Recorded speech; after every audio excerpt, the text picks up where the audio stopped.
pediátrica que la vamos a reforzar ahora para poder hacer ahí un integrado de estas dos áreas, ¿ya? Entonces el objetivo de ustedes que están iniciando la carrera es de que puedan llegar durante las clínicas a hacer un diagnóstico sindromático, y esto se evalúa, ¿cierto? Tanto con la anamnesis, el examen físico, uno se hace una idea de qué cosas, qué diagnósticos puede tener el paciente, y eso los agrupamos en ciertos síndromes, ¿ya? Hay ciertas diferencias entre el adulto y el niño que así como de la pediatría general, no solo de la gastro, que hay que considerar. Bueno, el niño no es un adulto pequeño, sino que nosotros vemos desde los recién nacidos o incluso los prematuros hasta que llegan a la adolescencia y la adultez. Entonces el ciclo vital, digamos, van presentándose distintos cambios fisiológicos en todas estas etapas, y que ustedes tienen que conocer qué es lo normal o qué es lo fisiológico y qué le pasa a un niño en las distintas etapas de su vida, ¿ya? Otra consideración de diferencias con el adulto es que mucha de la anamnesis que van a realizar no se la van a hacer el paciente, sino que se la van a hacer a sus cuidadores, y es una interpretación de los cuidadores, ¿ya? Que eso hay que también considerar, porque dependiendo también como del grado de alerta que pueda tener este cuidador o este papá, es como va a interpretar también la sintomatología que tiene su hijo o hija, ¿ya?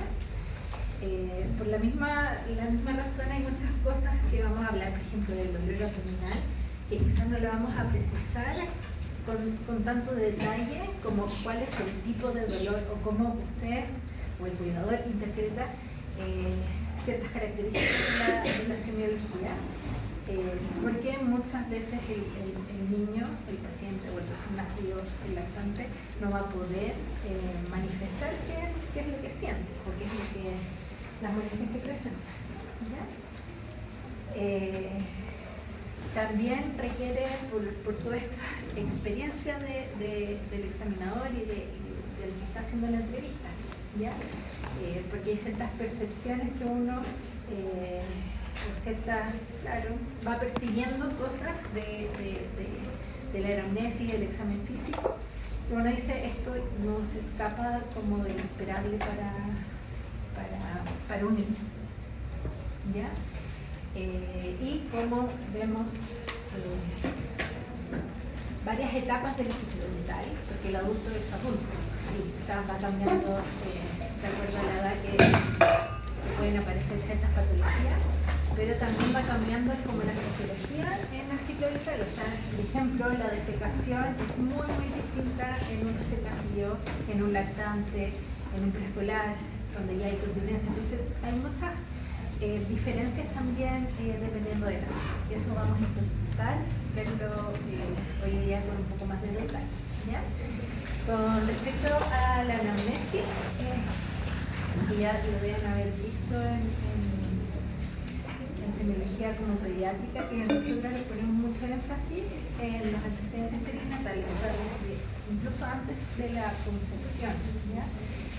Posteriormente en el embarazo, si es que hubo alguna noxa, que ya sea una noxa, me refiero a enfermedades que puede haber presentado la mamá, consumo de ciertas sustancias, infecciones, el tipo de alimentación, que tiene mucha relación también en la gastroenterología, el tipo de parto, el tipo de alimentación que recibe ese bebé, si hubo apego las primeras al momento del parto, todo eso, si bien esto nos puede hablar un poco de patologías o asociar patologías que tenga el recién nacido, el lactante o el niño, con cosas que pudieran haber pasado en el embarazo, que es donde se está desarrollando todo el embrión, digamos, y todos los órganos, sino que también pongo énfasis en que es importante para nosotros saber, por ejemplo, la alimentación de la mamá durante el embarazo, el estado nutricional de la mamá durante el embarazo, el uso de antibióticos de la mamá durante el embarazo, porque se sabe que la microbiota o sea, no es estéril, la microbiota está incluso dentro del útero. Y después se ha visto que hay cambios de la microbiota dependiendo del tipo de parto, o sea, no es lo mismo cómo se colonizan los niños en un parto vaginal, un parto cesárea, si fue pretérmino o de término, si usó antibióticos o tuvo patología o requirió haber estado hospitalizado en los primeros días de vida, cómo es su dieta, si está basada en fórmula o lactancia materna, y posteriormente noxas que puede haber recibido durante su desarrollo. Esto igual yo creo que tiene que haber hablado, pero hay una simbiosis entre la microbiota y el huésped, y finalmente eso puede desarrollar o favorecer el desarrollo de ciertas patologías, ¿ya? No solo la intestinal, sino que se sabe que intestina es la parte más importante del cuerpo, porque existe un eje cerebro-intestino y muchas de las manifestaciones gastrointestinales pueden ser una manifestación de otra patología que pueda estar afectando el sistema nervioso central, trastornos de neurodesarrollo también se puede manifestar por síntomas gastrointestinales, y también patologías hepáticas.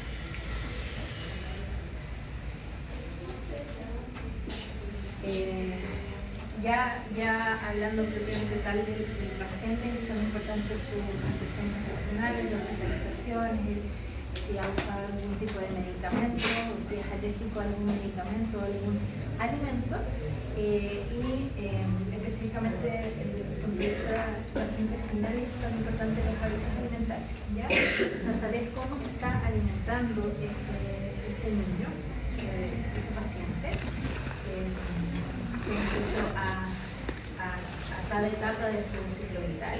Ustedes saben que los lactantes, porque lactan, toman leche y la recomendación es que durante los 6 primeros meses de vida se alimentan solo con leche, y a partir del 6º mes se inicia la alimentación complementaria, va cambiando la consistencia de los alimentos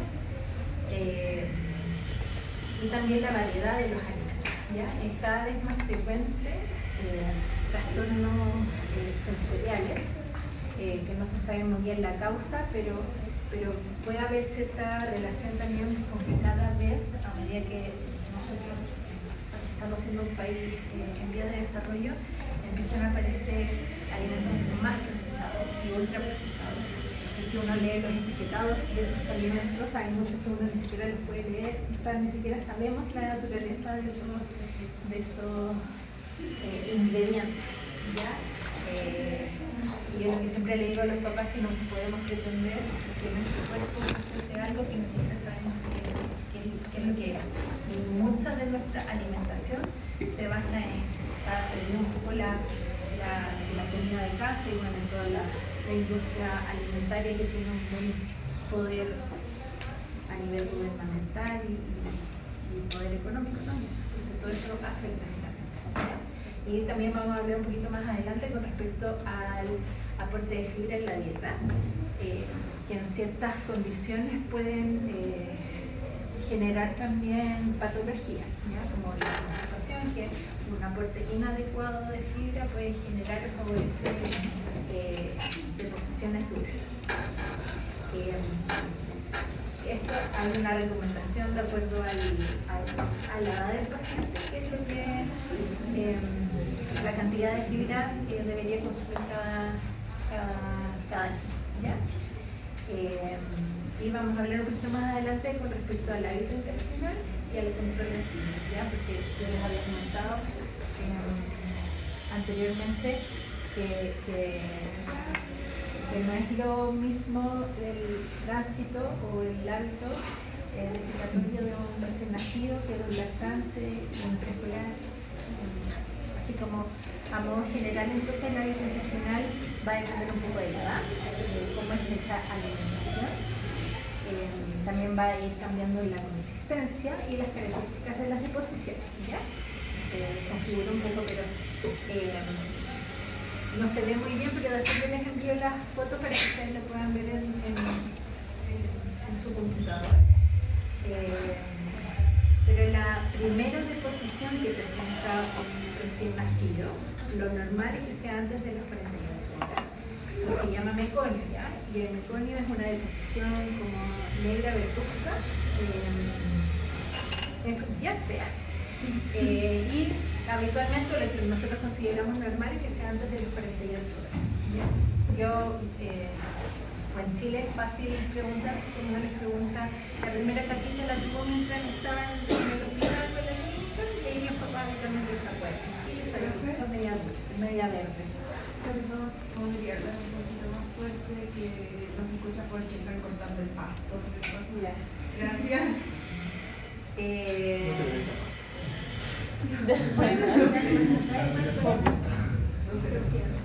Porque siempre va a quedar alguien detrás. Esta deposición es oscura, es media negruzca, es verde, y aparece, como decía, las primeras 48 horas. ¿Ya? Después viene una deposición que es de transición, que es digamos, la transición a la deposición más madura,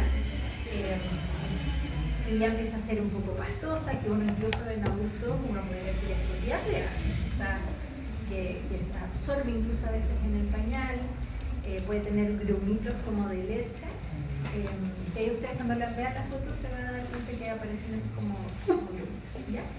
Y la frecuencia también va a ir cambiando a medida que el niño vaya creciendo. Inicialmente pueden tener deposiciones luego de cada toma de leche. Ahí está el reflejo gastropólico, donde pueden estar eliminando constantemente deposiciones como por estimulación de la alimentación, ¿ya? Y después del mes, incluso pacientes alimentados con lactancia materna exclusiva pueden pasar muchos días sin presentar deposiciones. Ahí lo importante de evaluar es cómo es la consistencia de esas deposiciones, ¿ya? Entonces, si ustedes ven, por ejemplo, a un lactante 2 o 3 meses alimentado con pecho materno exclusiva y lleva 5 días sin presentar deposiciones, pero la guagua no le genera molestia, no está distendido, no está con cólico, no está con dolor de guatita, se alimenta bien, ahí uno le pregunta a la mamá ya, y cuando hace una vez a la semana, ¿cómo es la consistencia de esa deposición? Si es así, es normal, ¿ya? Es solo porque se genera un retraso en la circulación enteropática y finalmente por eso se demora en tener deposición, ¿ya? Para deposiciones de consistencia aumentadas, a esto es patológico. O sea, lulitos no debería tener una guagua lactante. Profe, la de transición era como entre café o entre verde Sí, y va amarillo. cambiando como más entre amarillita, pero claro. Pero ¿cuál era como la descripción del tipo de la transición? Es que es una mezcla entre esta negra verde con la amarilla. Sí. O puede tener como trocitos un poco de más verdosa con esta deposición un poco más líquida. Porque esta es como pegonia, no es plasticina, pero es claro, como una pasta. La otra ya es como... Sí, es como muchas veces las mamás, cuando es su primera guaguita, dicen, no, es que tiene diarrea. Y no es diarrea, esa es la deposición normal de las guaguas. Y ya en niños ya más grandes, lactantes mayores, cuando ya inicia la alimentación complementaria ya empieza a cambiar la consistencia de su deposición, ¿ya? Esta es una deposición normal, la que nosotros consideramos normal, y esta escala la utilizamos para evaluar la constipación principal. que es una escala que trata de graduar la consistencia de las deposiciones. ¿Ya? Tipo 1 y tipo 2 nos habla de que hay un aumento en la consistencia de las deposiciones, por lo tanto habla de una constipación. ¿Ya? Y la tipo 5, 6 y 7 ya son diarrea. Y, por ejemplo, cuando tenemos hospitalizado a un niño o está con un cuadro de diarrea, uno pudiera evaluar cuál es el volumen normal de deposiciones que un lactante debería tener y qué es lo anormal. ¿Ya? O sea, se considera normal un volumen de deposición entre 10 a 20 ml por kilo. Por sobre eso ya habla de pérdidas digestivas aumentadas, que puede ser por un cuadro gastrointestinal, una mala absorción o una diarrea congénita, etc. Y hay que ver la causa y el contexto clínico del paciente. ¿Ya? Ya después de que hablamos como de la consistencia y de la frecuencia de las deposiciones, hay que ver si es que presenta alguna característica específica. ¿Ya? Y ahí podemos ver si es que hay presencia de algún elemento patológico, que esto siempre va a ser considerado enfermedad, si presenta mucosidad, sangre o pus. Cuando hay un síndrome disentérico, que hay una inflamación del recto y del colon, por la presencia de esta inflamación se generan deposiciones líquidas o disgregadas con mucosidad, sangre, y aparece esto que es el pujo y el teneso, porque esto quizás ya lo vieron igual de los adultos, pero nos traduce inflamación a nivel del recto ano. Esta sensación de que como que quieren hacer caca y no pueden, o hacen caca y quedan como que todavía me queda dentro algo, y eso puede ser por alguna etiología infecciosa, inflamatoria y también alérgica. Más en lactantes es la principal manifestación de alergia alimentaria, por ejemplo. Hay algunos trastornos funcionales relacionados a la defecación que dependiendo como de la etapa de la vida son distintas manifestaciones. ¿Ya? La diestesia del lactante es del lactante, aparece en los primeros meses de vida, es un trastorno que es funcional y que se caracteriza por episodios de rigidez facial, el paciente como que trata de pujar y no presenta deposiciones, y eso dura 15 a 20 minutos y se les pasa solito. Y habla de inmadurez finalmente, se les pasa con el tiempo. La constipación funcional y la incontinencia fecal no retentiva o retentiva dependiendo de las características. ¿Ya? Tanto nuestra anamnesis como examen físico en pediatría va enfocado a los trastornos de la defecación, a tratar de identificar patologías orgánicas. ¿Ya?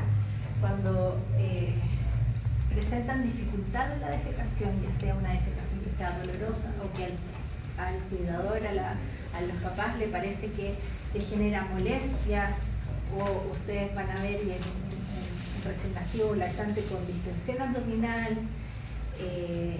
presenta vómitos, por ejemplo, o presentará mucha dificultad para defecar, uno tiene que descartar patología orgánica, o sea que finalmente este paciente haya nacido con alguna condición genética o congénita que explique por qué le cuesta hacer caca. ¿Ya? Y hay ciertas patologías que uno busca y va dirigidamente a buscar, que son la enfermedad de Hirschsprung, las malformaciones alorectales y otras alteraciones del cordón medular. ¿Ya? Hay otras patologías médicas que pueden manifestarse también con alteraciones de la defecación, como patología más sistémica, hipotiroidismo, enfermedad celíaca, que puede ser esa manifestación. Bueno, ya les había comentado un poco de qué es la diestesia infantil, que es un motivo de consulta frecuente en lactantes y que es algo que se pasa con el tiempo solamente, es solo tranquilizar a los papás. ¿Ya? Y yo les había comentado que que hay diferencias con el adulto, que hablamos de una constipación funcional, y aquí lo dividimos en menores de 4 años y los mayores de 4 años por la continencia fecal. O sea, los menores de 4 años es habitual que no tengan continencia fecal, o sea, que usen pañales. Por eso hacemos la diferencia para poder definir una constipación funcional. Eso no es el objetivo de la clase que ustedes sepan estas patologías, sino que yo les quiero transmitir que como tratar de aterrizar todas estas características de la defecación por asociarla con alguna patología, ¿ya? Y el síndrome de intestino irritable, que también existe en niños, hay asociado o no a diarrea. Entonces por eso utilizamos también la escala de Bristol para definir qué tipo de síndrome de intestino irritable tiene ese paciente. Y hablando nuevamente de las características de las deposiciones, también es importante evaluar en ciertos momentos de la vida la coloración de las deposiciones, ¿ya? Es frecuente que los recién nacidos presenten ictericia, ¿ya? Y hay ciertas patologías que son afortunadamente poco frecuentes, pero que son altamente mortales y que es importante diferenciarla de esta ictericia fisiológica cuando hablamos de una ictericia que es patológica y que necesita estudiar. Entonces, en los primeros meses de vida, los primeros días de vida, es importante ir viendo la coloración de las deposiciones, ¿ya? Porque hay una enfermedad que se llama atresia de las vías biliares, donde hay una obliteración de las vías biliares, por lo tanto, no hay paso de bilis al intestino y las deposiciones se dejan de pigmentar, ¿ya? Entonces esta es una cartilla que debería estar en todos los carnets de control de niños sanos para que los papás vayan viendo cuál es la coloración normal de las deposiciones de un recién nacido o un lactante pequeño y cuáles son las coloraciones anormal, que hablamos de deposiciones hipocólicas o alcohólicas cuando ya son blancas, ¿ya?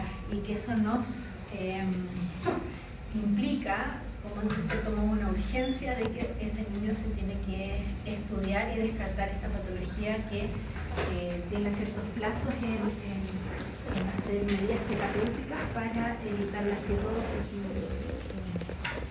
y que no sea candidato a trasplante, ¿ya? Esto también nos va a ayudar, la coloración de las deposiciones, cuando hay un paciente con una hepatitis colestásica o con otra ictericia, para evaluar si presenta hipocolia, acolia o coluria. Pero al menos en los primeros días de vida y los primeros meses de vida, los primeros 3 meses, es importante preguntar dirigidamente a los papás sobre la coloración de las deposiciones por esta patología que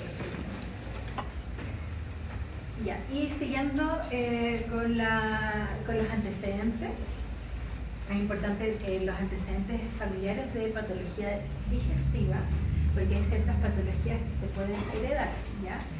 Errores innatos del metabolismo, por ejemplo, que muchas veces no es que te van a decir, sí, tenía una patología rara, sino que dicen, no, falleció de muerte súbita, ¿ya? O sea, o falleció con mortinato, o un mortineonato, falleció dentro de la guatita, ¿ya? Esa es importante como antecedente porque pueden a veces cosas repetirse en ciertas familias. La presencia o si hay consanguinidad en la familia, algunas cosas heredables, inmunoinflamatorias, la enfermedad inflamatoria, o ambiente de autoinmunidad, papás que tengan problemas a la tiroides, enfermedad celíaca, patologías hepáticas también, que finalmente se puedan heredar, ¿ya? Hay trastornos relacionados también al consumo de trigo, la enfermedad celíaca principalmente, que también hay cierta predisposición genética. Y las alergias alimentarias o alergias en general también puede haber cierto ambiente proalergénico.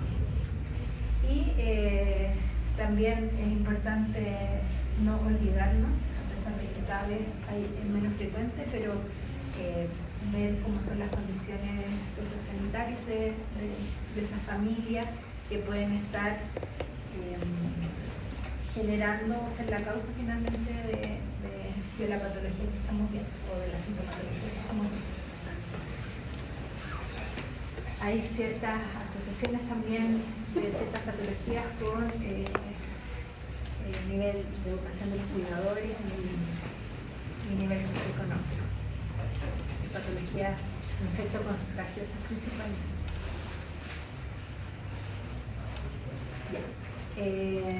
Ahora vamos a hablar de ciertas sintomatologías muy específicas de la gastroenterología. ¿Ustedes saben cuál es la diferencia entre regurgitación y vómito? Sí. El vómito sale como directo, la regurgitación como que sale, se vuelve y vuelve a salir. Como que sube un poquito,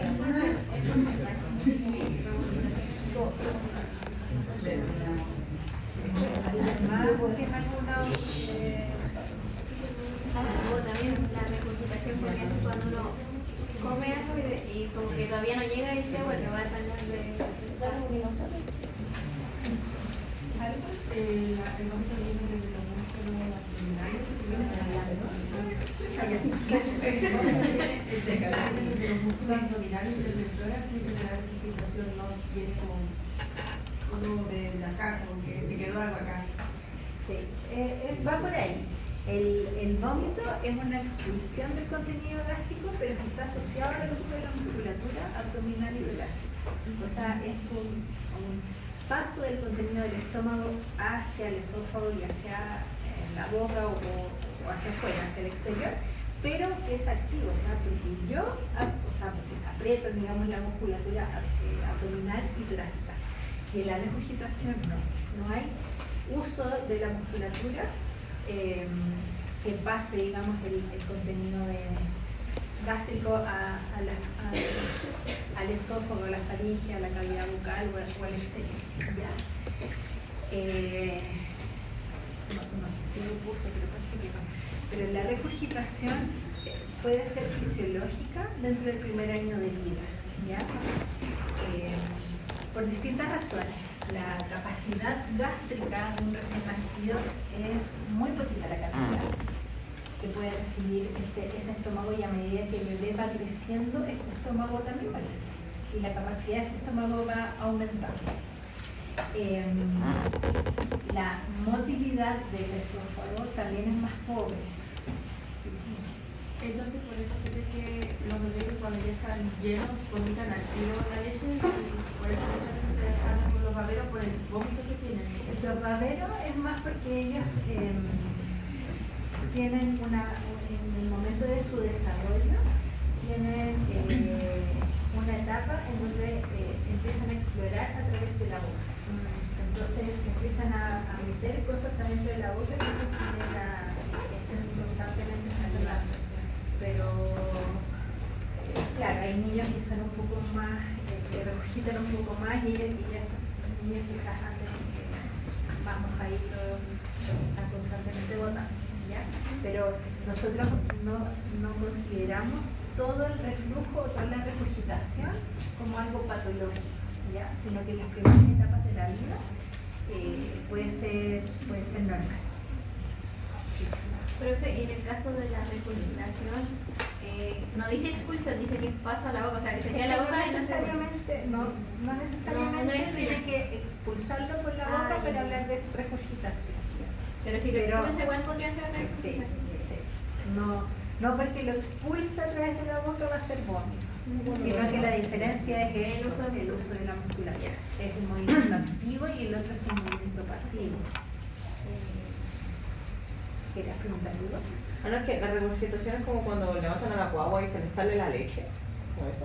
Como que Claro, se sale es el paso del contenido del estómago al esófago, a la faringe, a la boca o para afuera. Pero si se sigue riendo y todo el tema, yo creo que... Sí, no se considera. Claro, nosotros consideramos patológico cuando la regurgitación genera molestia y dificultad para subir de peso, dolor, posiciones distónicas. los recién nacidos no verbalizan, entonces la pirosis la manifiestan a veces con posiciones distónicas o movimientos estereotipados, siempre se colocan por un lado, o cuando toman leche o pecho se arquean para atrás, y esas son posturas para evitar el reflujo. Bueno, y me estaba diciendo por qué el reflujo, o la regurgitación, perdón, es fisiológica, porque ya la capacidad gástrica es menor, la motilidad del esófago también es más pobre. Ellas tienen una porción de esófago intraabdominal ausente, a diferencia de los niños más grandes y los adultos.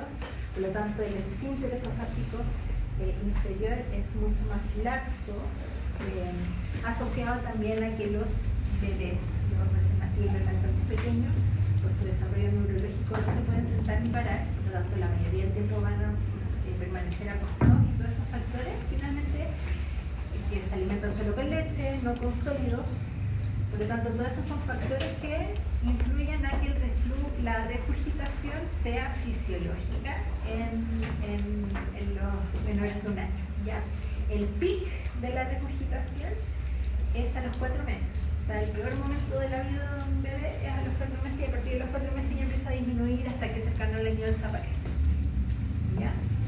El vómito siempre va a ser patológico. Y el lactante pequeño a veces hacer la diferencia es muy difícil.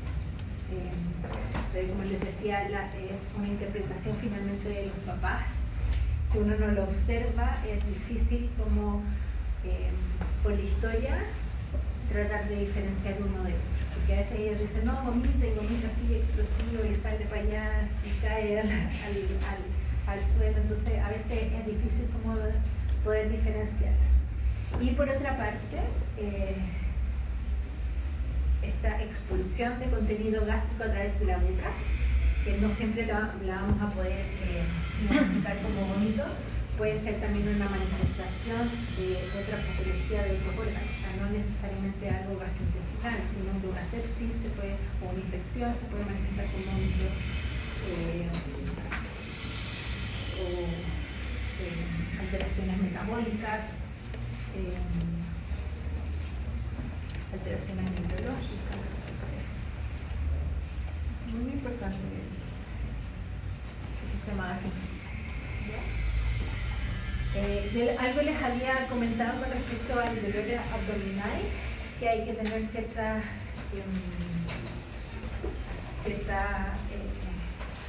consideraciones en la pediátrica, que el dolor abdominal muchas veces es la interpretación del dolor. A veces cuando los niños son un poquito más grandes, escolares, algunos escolares, dependiendo de la población, adolescentes, uno puede entrevistar directamente al paciente para que te traten de explicar qué es lo que están sintiendo o tratar de caracterizar ese dolor. Muchas veces su motivo de consulta es que llora mucho, le duele algo, tiene cólicos, y es esto. Entonces, solo con el llanto,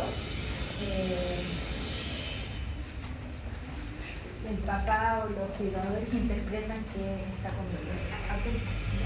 Hay ciertas escalas, la escala de EVA del 1 al 10, para tratar de identificar la intensidad del dolor. Que uno viendo como las características de la fase del paciente, uno puede decir, sin que uno le diga, ¿cuánto te duele del 1 al 10? Uno solamente por cómo se ve el paciente, cómo es la apariencia de ese paciente, si está quejumbroso, si está llorando, si se consuela o no con los cuidadores. Todo eso nos habla un poco de la intensidad del dolor. Y esto no es solo para el dolor abdominal, para el dolor, digamos, en general, que es la escala que evalúa la expresión facial, cómo es su posición, la actividad, el llanto, y se consuela con los cuidadores, y de acuerdo a esa escala hablamos de cómo es el dolor, o la intensidad del dolor. Entonces de repente consultan por dolor abdominal y dicen, es que le duele mucho, y llegan, no sé, comiendo. Le duele 10, le duele 2. ¿Ya? Y eso todo nos va orientando finalmente a nuestra hipótesis diagnóstica. Entonces, si un dolor 10 es algo no sé, quirúrgico, una urgencia, vaya a un servicio de urgencia o le hagan un examen, o si es un dolor más leve, puede ser manifestación de otro grupo de patología. ¿Ya? Y esto es lo que ustedes tienen que haber hablado configuró, pero tienen que haber hablado en los adultos de cómo tratar de caracterizar ese dolor. Que, como les comentaba, la pediátrica muchas son interpretaciones de los cuidadores. Entonces, tratar de que te identifiquen dónde específicamente le duele, cómo es la característica de ese dolor, la intensidad, cómo va variando, si se irradia de una parte, con qué aumenta, con qué disminuye, cómo ha evolucionado en el tiempo y si se manifiesta con, no sé si tiene agregado otra sintomatología, náusea, vómitos, diarrea, constipación o alteración de la defecación. ¿Ya? Que eso lo tratamos de preguntar, pero muchas veces no le duele toda la guarda. Entonces es difícil como poder precisar, a diferencia de los adultos. Uno de repente les puede decir es un dolor que va, que viene, para tratar de interpretar si es un dolor abdominal cólico, o es un dolor urente, o es algo más bien sordo o punzante, que son las características del dolor, que eso probablemente lo tienen que haber visto más en el seno de adultos, ¿ya? Y cada, digamos, por ejemplo, el tipo, la característica de un dolor abdominal cólico es que nos habla de vísceras, ¿cierto? Cuando es urente, nos habla de algo más bien péptico, ¿cierto? Una dispepsia, una úlcera o enfermedad por reflujo, algo más bien sordo que se mantiene pero no tan intenso. Nos orienta, digamos, las características del dolor. ¿Ya?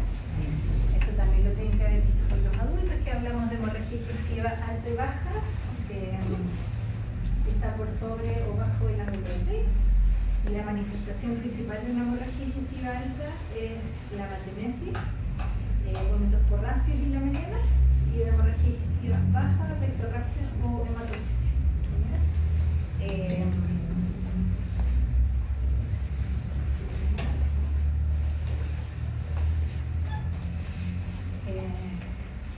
¿Saben cuál es la diferencia de estas entre la rectorragia y la hematopesia? La rectorragia era como más un chorro, mientras que la hematopesia son como en la cesis se ve como presencia. Claro, es mezclado. Entonces la rectorragia es eliminación de sangre por ano, que puede estar con deposiciones como no puede estar con deposiciones. ¿Ya?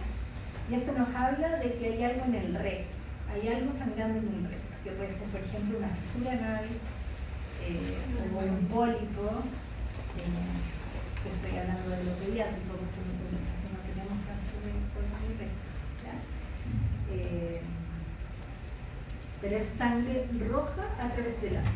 La hematopesia nos habla de un sangrado que es un poco más alto, no es de hemorragia alta, pero sí del intestino delgado, por ejemplo, o del colon proximal, el que se va mezclando con las deposiciones.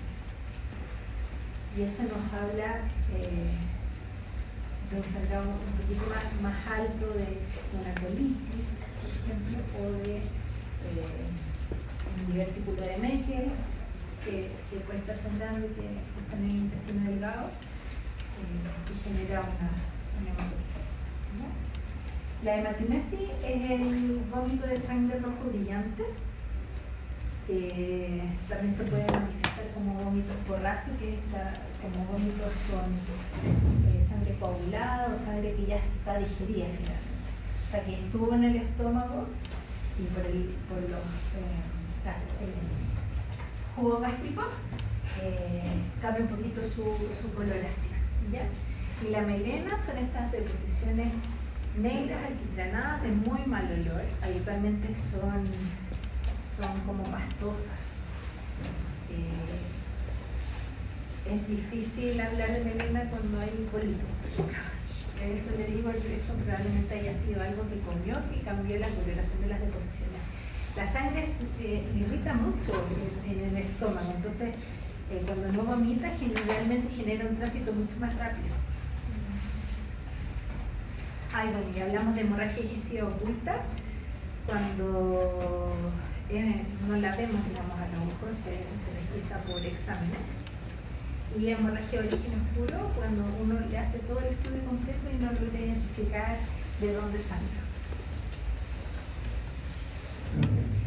Pero para identificar la oculta lo hacen como un hemograma, ¿no? ¿Sospechan de algo para...? Hay unos exámenes de hemorragia oculta de posesiones habitualmente, que es más de pesquisa de los adultos más que nosotros. Ese examen ha visto su utilidad en diagnóstico precoz de cáncer de colon. A veces sangran así microscópicamente y por ejemplo hay una anemia y uno le pregunta y no hay cambio en la coloración de las deposiciones. Entonces, en esos casos, nosotros en pediatría no lo utilizamos habitualmente o no deberíamos utilizarlo tanto. ¿Ya? Y aquí, bueno, ustedes van a tener la foto porque no se ve muy bien la diferencia entre rectorragia, hematoquesia y la melena. La melena es una sangre que pasó por todo el intestino, el jugo gástrico, las secreciones gastrointestinales, las bacterias, entonces es de muy mal olor y habitualmente no es formada, es así como una jalea, pastosa. Hay también falsas, porque los conscientes no, es que está sangrando, y que pueden ser por colorantes de algunas comidas. La betarraga es lo más común. Algunos tipos de medicamentos, y esto es súper frecuente en recién nacidos o lactantes pequeños que están con lactancia materna y no hay un buen acople entre el recién nacido lactante y la mama, y se generan grietas del pezón y eso sangra, la guagua lo traga, como es sangre le irrita mucho el estómago y vomitan sangre y piensan que le está pasando algo muy muy grave porque sangre y nos asusta, ¿ya? Y hay un examen específico donde uno puede evaluar si es que esta sangre es fetal o es de la mamá. ¿Ya? Pero ustedes no tienen que saber todavía. Y con respecto a la melena, también hay que preguntar por ciertos alimentos, los suplementos de hierro también es lo más frecuente, que ahí habitualmente son deposiciones duras. Entonces uno dice, probablemente hay algo que comió que le cambió la coloración de la coloración de la deposición. Yo les había dicho que es muy frecuente la coloración amarillenta de piel mucosa en los recién nacidos, eso porque hay una inmadurez a nivel del hígado que no permite conjugar tan rápido y hay una destrucción de los glóbulos rojos provocada en el parto. Entonces todos esos son factores que finalmente hacen frecuentemente que existe una ictericia fisiológica en los recién nacidos, ¿ya? Habitualmente aparece la ictericia clínica, o sea que yo la pueda ver cuando la bilirrubina total está por sobre 2, ¿ya? Esta es la escala de Kramer que utilizamos clínicamente para determinar cuando hablamos de una ictericia que requiere exámenes, ¿ya? Porque cuando sobrepasa cierto nivel, puede ir esta bilirrubina no conjugada, pasar la barrera de hematoencefálica y alojarse a nivel del cerebro, y eso puede generar daño neurológico. Entonces, si bien puede ser fisiológica, no es fisiológica que tenga ictericia hasta la rodilla, por ejemplo, o hasta los tobillos, o la planta y las palmas de las manos, ¿ya? Uno clínicamente está para evaluar clínicamente los recién nacidos, para determinar es seguro, como que el paciente se vaya para la casa nomás, o si es necesario tomar exámenes para determinar si está en esta zona que ya requiere quizás tratamiento con fototerapia, ¿ya? Pero ahí mismo, como por ejemplo en la zona 1, que era como la cabeza, dice que sería como 6 miligramos por decilitro, y sería mayor como el criterio que mencionáis de No, los 2 la miligramos. ictericia es clínica cuando uno la va a ver cuando la bilirrubina total está por sobre O sea, ahí que por ejemplo es como una estimación, pero no sería el resultado del examen. No, es una estimación. Y Y nosotros, digamos, en lo recién nacido, recién vamos a pensar en fototerapia dependiendo de ciertos factores de riesgo, como por sobre los 15 miligramos por decilitro. Entonces uno trata de ver clínicamente, ya tiene hasta la guatita, ya eso es normal. O puede ser una ictericia fisiológica, se puede ir para la casa. Yo no le dice a la mamá, si usted nota, no sé, que tiene amarilla las piernas, consulta servicio de vigilancia, ¿ya? Y hay que tener igual cierta experiencia, creo yo, en pacientes que son más morenos o de raza negra, porque ahí es más difícil de, por lo menos en nuestra experiencia, que no estamos tan acostumbrados a verlo, de poder identificar la ictericia. Sí. Igual se ve, pero hay que tener cierta experiencia. La ictericia fisiológica tiene que ver por lo joven que es el hígado todavía. Claro, hay una inmadurez y que son distintos los factores que tienen que ver con el parto. Pero ¿hasta qué fecha sería normal verlo? Ya. Sobre las 2 semanas de vida, si el paciente sigue con ictericia, hay que tomar el examen. Y eso está enfocado a tratar de identificar o tratar de identificar precozmente la TCM primaria. Y eso, si no se opera antes de las 2 meses de vida, va a la cirrosis. Entonces, hay que hacer una cirugía paliativa antes de las 8 semanas de vida. Entonces, por eso va cambiando un poco las normas de acuerdo a cada país, pero por eso puede depender un poco de donde uno lo lea, pero uno, en pacientes alimentados con pecho materno, uno pudiera decir hasta las 3 semanas de vida puede ser normal. Y pacientes alimentados con fórmula más pecho o fórmula solita, a las 2 semanas se sigue con interés que tomar examen. Y ahí los exámenes es para identificar colestasia, o sea, hiperbilia y predominio directo. Entonces no sirve la bilirrubina total, sino que hay que tomar la diferencial, o sea, bilirrubina total, directa e indirecta, para poder determinar si estamos frente a una ictericia de predominio indirecto, que ahí se abre un algoritmo diagnóstico por un lado, o si estamos frente a una hiperbilia de predominio directo, donde nuestra urgencia es descartar la TCM. Todo el resto puede esperar. O sea que esta escala solamente nos serviría hasta para 2 semanas, 2-3 semanas. O sea, esto se ocupa para recién nacidos. Para determinar qué recién nacido y dependiendo de ciertos factores de riesgo que tienen que ver con el grupo sanguíneo de la mamá y del bebé, son cosas que van a ver más adelante. Pero para recién nacido nos dice a quién hay que tomarle exámenes o no, porque ya se escapa de lo fisiológico.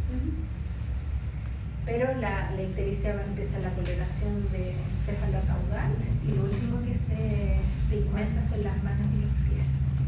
Entonces, si hay una bobita con esto, es casi 100% algo patológico que necesita tratamiento.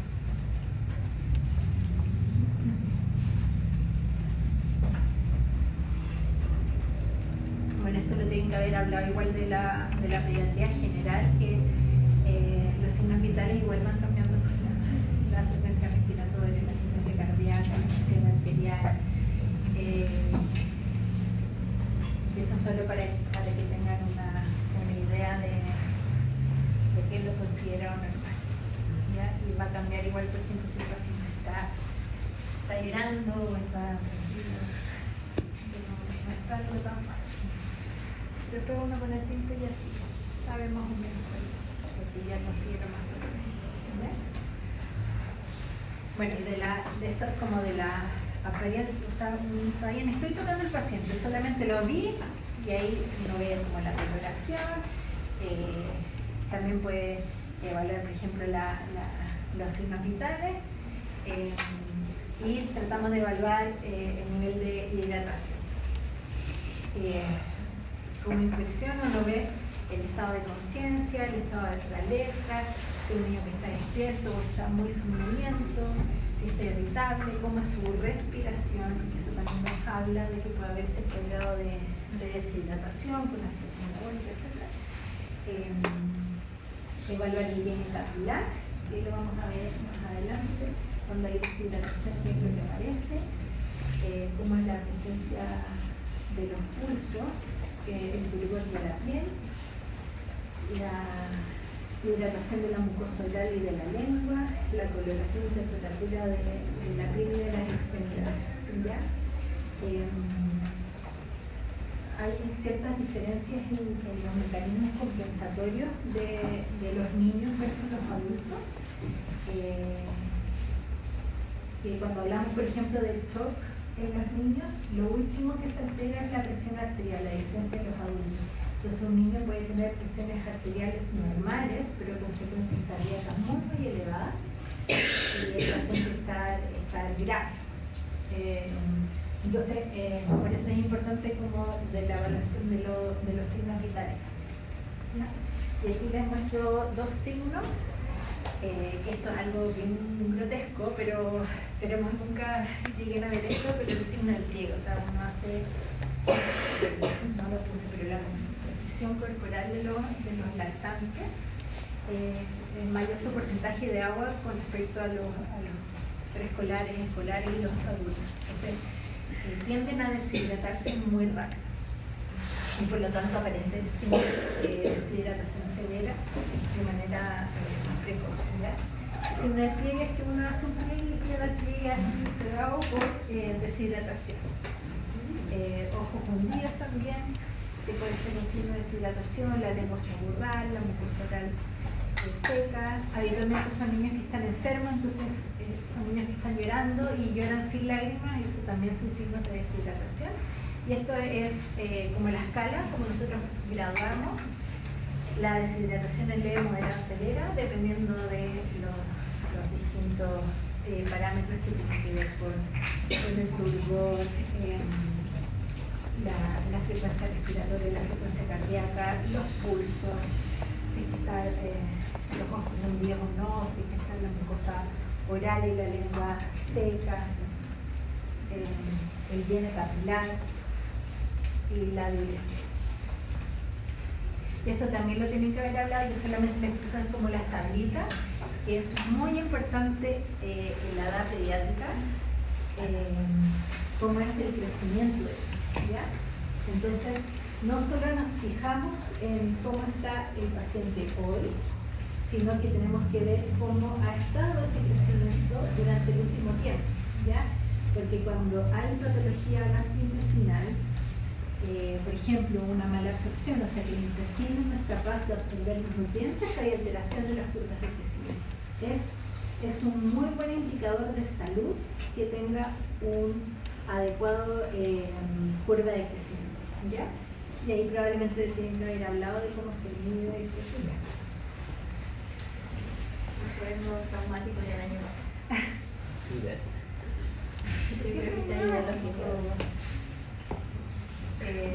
Que me hicieron un trabajo el año pasado, que nos mandaban como todos los datos y teníamos que ir con las curvas y todos los distintas y para medirlas. Bueno, yo les pongo esto, pero esto está totalmente out. La nota más alta, ¿cuánto fue? Porque hay aplicaciones para todo esto, entonces uno pone la fecha de nacimiento, cuando lo estás evaluando, peso, talla y te aparece la curva abajo. Y te dice el percentil tanto o el Z por tanto, y uno tiene que saber si está entre más 1 y menos 1, pero no lo alcanza. Diana, tu Entonces, trabajo claro, ves favorito. la curva y Tu trabajo favorito. Porque a nosotros nos llegaron las datos, El que ya te pero cómo leer la curva, estábamos hablando de eso. No, si está pasando de aquí, que todo en el índice inferior y el superior, y entonces todos estamos eso fue porque esto sí que es un súper buen indicador de salud. igual están los Nutri para ayudar. Y esto, cuando hay edema, por una desnutrición proteica, por ejemplo, puede haber edema, o sea que no se ve, como a simple vista, se ve gordito, pero en verdad es edema. Por hipoanemia, y por eso se genera traspaso o paso del agua electrocelular, ¿ya? O ya francamente disminución de la masa muscular con compromiso de peso y de talla, ¿ya? Esto lo hablamos un poquito más adelante, pero esta es la foto típica de un niño con enfermedad celíaca, donde hay distensión abdominal, desnutrición, atrofia de glúteos. Al haber mala absorción de ciertos nutrientes pueden aparecer déficits de ciertas vitaminas, y esos déficits de ciertas vitaminas o de minerales o de micronutrientes pueden tener manifestaciones en la piel o de las mucosas. Por ejemplo, alteraciones del esmalte dental, glositis, úlceras orales recurrentes, y esto es como patognomónico de una dermatitis herpetiforme que está asociada al consumo de trigo. ¿Consumo de? Trigo. O sea, una patología asociada al consumo de trigo, no es que por el trigo se van a generar esas alteraciones. Pero es importante examinar cuando estamos, por ejemplo, un niño que se los derivan porque no está creciendo bien. Es importante ver la piel, los fanerios, la mucosa oral, el esmalte dental, las características de los dientes, porque nos habla mucho de que si está recibiendo todos sus nutrientes o hay algún déficit específico, ¿ya? Ahora, propiamente tal, con respecto al examen físico abdominal, las cuatro características: inspección, palpación, auscultación y percusión.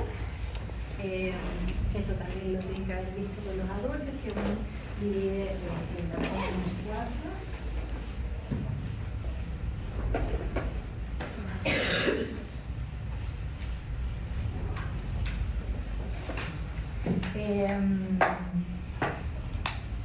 O en 9 cuadrados, ¿ya? Y ahí uno, dependiendo de lo que encuentre en cada cuadrante, es lo que nos orienta finalmente a qué órgano está comprometido, o tratamos de interpretar de lo que estamos encontrando en esos cuadrantes con alguna patología. Por ejemplo, sabemos que a nivel del hipogastrio, de fosilia izquierda, de flanco izquierdo, está el recto y el colon. Por lo tanto, si consultan por una alteración de la defecación, uno aquí puede palpar deposiciones duras o deposiciones en esos lugares, ¿ya? Aquí se encuentra bajo el reborde costal el hígado, y por el lado izquierdo el vaso, que en ciertas patologías es importante de identificar, ¿ya? Eso es lo mismo. Ya, con respecto a la inspección de cómo es la forma del abdomen en los niños, un abdomen distendido siempre va a ser patológico y nos implica que hay algo en ese abdomen que está haciendo que esté más abultado, que puede ser aire, puede ser alguna distensión, o presencia de alguna masa. Por ejemplo, cuando hay un fecaloma, puede haber distensión abdominal.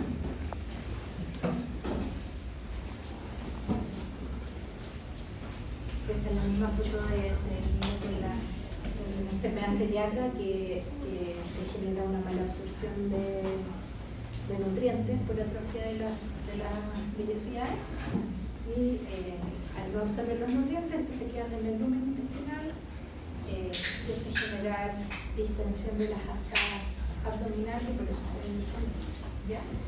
Y esta es un recién nacido con una enfermedad de Hitchcock, que este abdomen es totalmente patológico, o sea, una niña que está así como embarazada.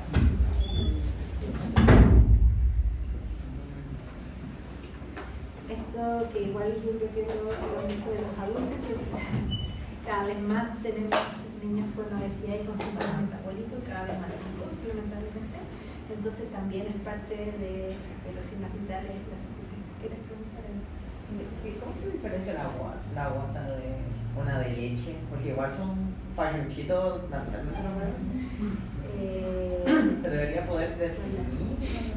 Claro, no es un abdomen doloroso, ahí tú, claro, tú lo ves a la inspección, si a ti te parece como distendido el abdomen, uno lo va a palpar a ver si que le genera dolor, o el timpanismo, que nos habla de que hay aire, o que tú le palpes visceromegalia y hay disfunción abdominal por algo más bien patológico, y ahí si te queda mucho la duda, tú le puedes tomar una radiografía y ver cómo están las asas intestinales, si son normales o están dilatadas. Y si está dormido, no, porque cuando comen generalmente se duermen al tiro. Claro, si está tranquilo, probablemente no sea algo patológico, no le genere tanto dolor. ¿Ya? Y con respecto a eso mismo, en los mensajes escolares es fisiológico la distancia de los rectos, o sea, que como que tengan esa protrusión de la pared abdominal, y que eso con el tiempo se va cerrando, no es algo patológico.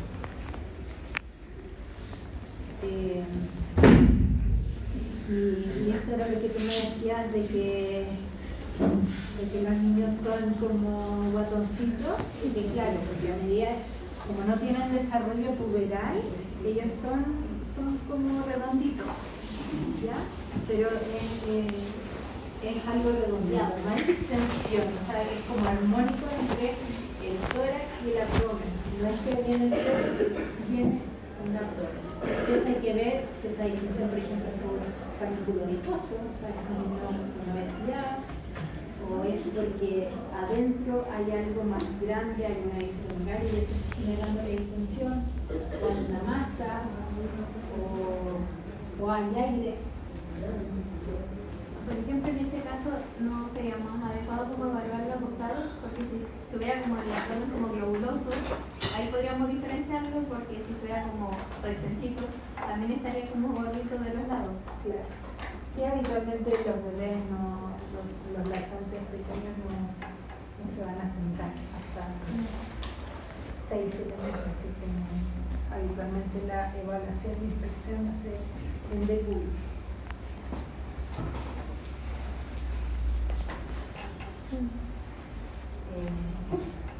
También con respecto a la inspección de las características de la vía abdominal, evaluar, digamos, que si hay presencia o no de circulación colateral, la coloración, la ictericia, o si hay distensión abdominal por presencia, por ejemplo, de visceromegalia. Y cordón es normal que el muñón, lo que queda del cordón, que eso después se va modificando y se cae alrededor de la segunda o tercera semana de vida, ¿ya? Esto, cuando recién nace, puede ser un foco de ingreso de sitios patógenos, ¿ya? Entonces, en ciertas condiciones, factores de riesgo, puede ingresar ciertas bacterias a través del cordón umbilical y generar infecciones graves, ¿ya? Lo normal, digamos, es que quede como muñoncito momificado, negrito, y que eso a medida que con el tiempo se empieza a soltar, hasta que las 2 o 3 semanas como máximo se cae. Puede estar un poquito rojo aquí alrededor como por el roce, pero ya cuando hay un halo eritematoso, morado, o aquí sale esa expresión de mayor, eso nos habla de que hay algún foco de infección en el neumático. Esto no sé si se acuerdan o no, pero el cordón umbilical va directamente a la circulación del bebé, o sea, uno cuando nace corta el cordón y eso hace, por todos los mecanismos fisiológicos, que se cierre, pero en los primeros días de vida sí es constante una conexión directa con el exterior, que va directamente a su sistema circulatorio, ¿ya? Y las hernias siempre son, entre comillas, patológicas, a excepción de la hernia umbilical, que puede ser fisiológica hasta los 4 años.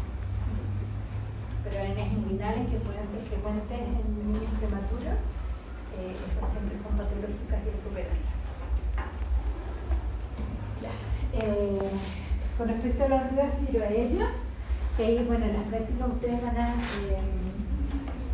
tratar de identificar los ríos que son normales de los anormales, uno evalúa la frecuencia, la intensidad, el tono y el timbre.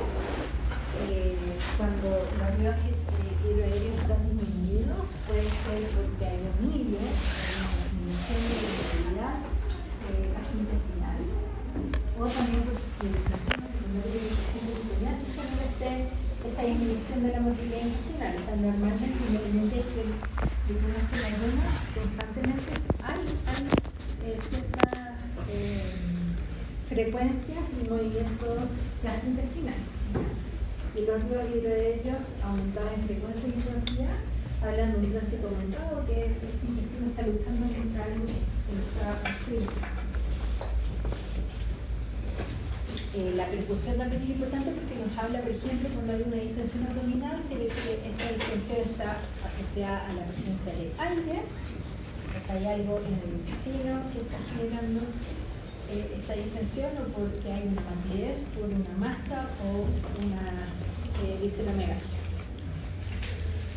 La matidez que es desplazable, o sea, moviliza el paciente y va cambiando la matidez, nos habla de que hay ascitis o presencia de líquido libre en la cavidad peritoneal o abdominal, y es algo patológico. El hígado sano en lactantes pequeñitos puede ser normal hasta 2 centímetros bajo el reborde costal, ¿ya? 1 o 2 centímetros puede ser normal. Ya cuando sobrepasa los 2 centímetros hablamos de que hay una hepatomegalia. Y ya en definitiva el hígado no va al colegio, así que en escolar no debería palparse. Y uno lo puede percutir para ver, o con la matidez, ver hasta dónde llega, más en niños que son más gorditos, que puede ser difícil de palpar.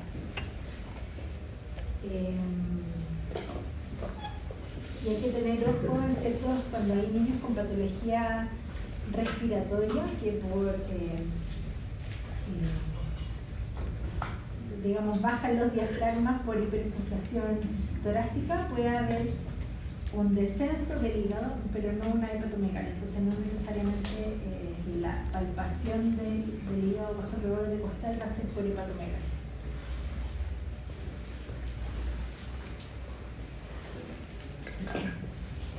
Y el vaso, claro, el polo inferior en recién nacidos puede ser un fisiológico, pero ya posteriormente al periodo de recién nacido hay que considerar una esplenomegalia y hay que estudiarla. Por ejemplo, este es un bebé que justamente tiene una distensión abdominal y que es secundario a una esplenomegalia. Y eso siempre considera algo patológico que hay que buscar la causa. Y en las fosas lumbares,